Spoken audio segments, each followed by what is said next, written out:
I think it could be quite successful as an idea for people with limited means, because that was one of the first things that inspired me. That basically all you really need is a fan to push air through the fabric. It doesn't have to be the 100% seal in order to improve the air for people who are really suffering under those conditions. I'm originally from Nepal. And what I realized was that when I was there as a child, like air pollution was not that bad, but going there, you get sick. If you're not used to the atmosphere, you get sick within days, Hmm.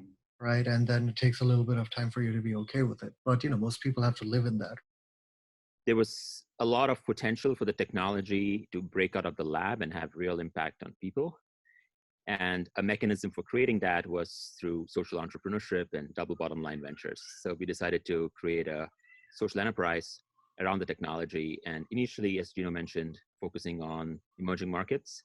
But now it so happens that this need is everywhere. So we sort of pivoted at the moment to focus at least locally, where the need is the highest. But eventually, we do want to go back to India, Nepal, and Asia to sort of have a wider impact. So the filtration works just by a pressure drop, right? So Yeah. whatever you need to use to make that pressure drop is going to work.